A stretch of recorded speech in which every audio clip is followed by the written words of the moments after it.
الرحمن علم القرآن خلق الإنسان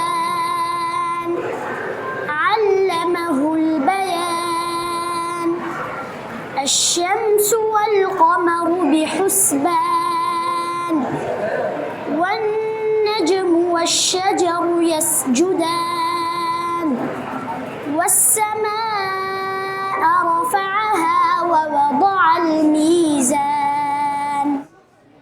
زمان محمد بشار دے زپا مدرسہ تعلیم الاسلام حافظ آباد کانجور سوات کے سبق ویما ما درې کاله مخکې حفظ شروع کړی و. تقریبا یو کال مخکې ما حفظ مکمل کو. دې مقابلو لپاره ما څه خاص محنت نه و کړی. د بود په ورځ په مدرسه کې د مسابقه کېږي او بیا د میاشت په اخر کې د ټولو کلاسونو د یو بل په آپس کې مسابقه کېږي. د دې نه ما د مسابقو او د دې تربیت حاصل. مقابلو د تربیت د وجې نه ما عالمي سطح باندې مسابقه وکړه او الحمدلله داسې بهترین تلاوت مو وکړو چې عرب ورته هم حیران شو.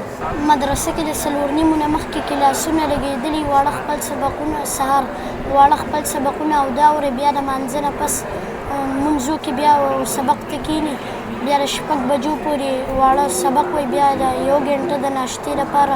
ما چې په کراچۍ او په اسلام آباد کې مقابله وګټل، لیبیا والا آنلاین پیغام راولېږو د مسابقې.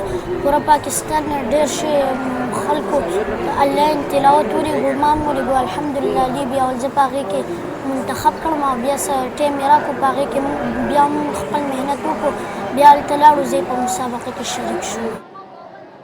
مونږ چې لیبیا ته لاړو هغو مونږ له ډېر ښه استقبال وکړو، ډېر ښه عزت یې راله وکړو او 63 ملکونو تر را شریکو په مسابقه کې.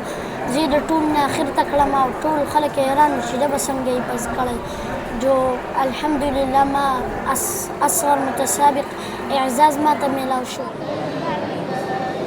محمد بشار वो मेरा भांजा भी है और इस मदरसे का तालिब इल्म भी है।